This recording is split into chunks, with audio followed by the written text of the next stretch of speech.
জ্বালানি তেল সংকটময় সময়েও উত্তরাঞ্চলে কৃষকের মুখে স্বস্তির হাসি।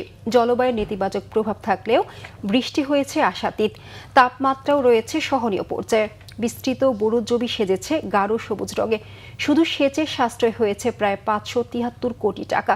সব ঠিক থাকলে রংপুর কৃষি অঞ্চলে 10,400 কোটি টাকার চাল উৎপাদনের আশা কৃষি বিভাগের। রংপুর থেকে শাহনেওয়াজ জনির ক্যামেরায় জুয়েল আহমেদের রিপোর্ট। দৃষ্টিসীমা ছাড়িয়ে যতদূর চোখ যায় শুধু সবুজ কার্পেটের হাতছানি। বাতাসে দোল খাওয়া বোরোর জমি জুড়িয়ে দেয় মন। জ্বালানি তেলের চরম সংকটের সময়েও প্রকৃতির সহায়তা কৃষকদের মুখে এনেছে স্বস্তি। অনুকূল তাপমাত্রা ও ভারী বৃষ্টিপাতে বোরো চারা হয়েছে পুষ্ট, খরচও হয়েছে কম। সেচের ব্যবস্থাটা পানি কম লাগতেছে। আবার মনে করেন যে বিঘে প্রতি 1500 টাকা হলে হয়, এখন গতবার 2500 টাকা লাগতো। এই কেন কম লাগলো কেন?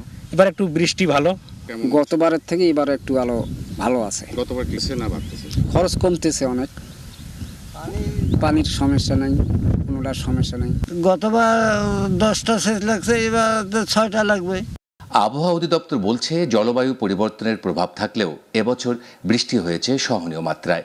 গেল বছরের মার্চে 1 ফোঁটা না হলেও এবছর হয়েছে 250 মিলিমিটার বৃষ্টি।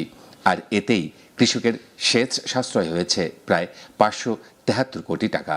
স্বাভাবিক যে বৃষ্টিপাতটা তার থেকে এবছর বেশি বৃষ্টিপাত হয়েছে এবং যেহেতু এটা পোস্ট মনসুন মাস, সে সময় আপনার স্বাভাবিক বৃষ্টিপাত থাকে, যে কারণে এই সময়টাতে আকাশে মেঘ, রোদ, বৃষ্টি তিনটা থাকার সম্ভাবনাটাই সবচেয়ে বেশি।